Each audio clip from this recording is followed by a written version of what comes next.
Yeah, so the valuation we determine. Okay, so this is a big thing. I don't know if I've mentioned it. So we've actually received an acquisition offer already Yes, for I our read like that. It technology was and for team. 1 mil from one of the bigger players in the market, who I don't know the name of, and I'm not sure if we're allowed to disclose that information. Yeah, yeah. I mean, I'm under an NDA with them, That's but fine. yeah, again, so we received like an acquisition offer from them, and we just set the valuation based on that. So we said, okay, they valued our company and our technology on this.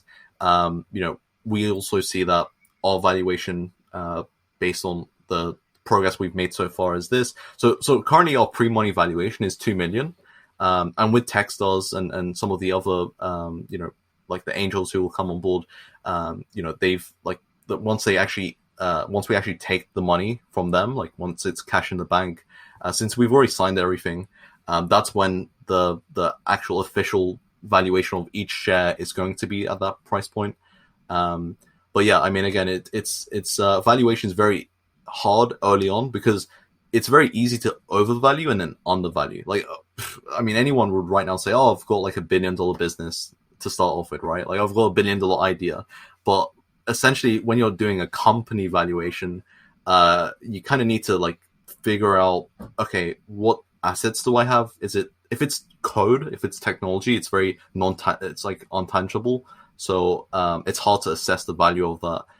But maybe if you have got some like existing clients, maybe some contracts in place, so little by little you can start understanding your value. But I'd say for most startups, it would be at least over 1 million or over 2 million or like in that sort of range, because you don't want to sell yourself short, because raising is a negotiation at the end of the day. Like some guy might say to you, "Oh, your business is valued at only £10,000," and get shares, like get own 50% of your business with 5,000. Or if you go to a VC, you can tell them, "Okay, we value ourselves at 4 million," and actually you're targeting 2 million. So they, it's kind of like a negotiation. Like you kind of have to keep budging it up, and VCs do this a lot. They like say, "Oh, actually, we don't really believe in it too much.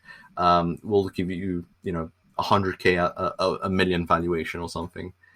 So yeah, I mean, it is a really interesting process to go through, and I think you just learn it over time, just talking to investors. So that's why it's really good to get no's from investors, just continuously get no's. So I mean, I've been trying to I've been pitching since last year even, but not Have you really have you seriously been have you pitching. been finding pitching so far? It was a bit nerve wracking to begin with, or did you slowly work your way Yeah, I up? mean, to start off with, I mean, it's like to start off with, I try to explain everything in 5 minutes, like which is crazy. In 5 minutes, you need to just get their attention. You don't need to, try and give them like why they're going to make their money back, or why it's such a great business. You just need to get their attention so that they can follow up with you, and that's when you can go into the details.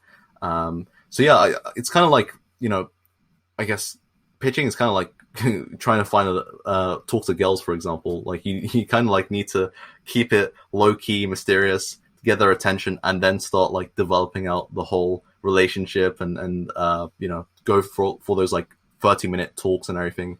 And yeah, because no one's gonna write you a check on a napkin, for example. Like usually, it takes a few months for them to trust you as a founder and trust what you're doing, and that's why setting up a newsletter is very important as well, keeping them in the loop, and that's what I've just been doing over the last few months, just focusing my energy on building up a pipeline and keeping everyone in the loop, taking feedback, and yeah, executing.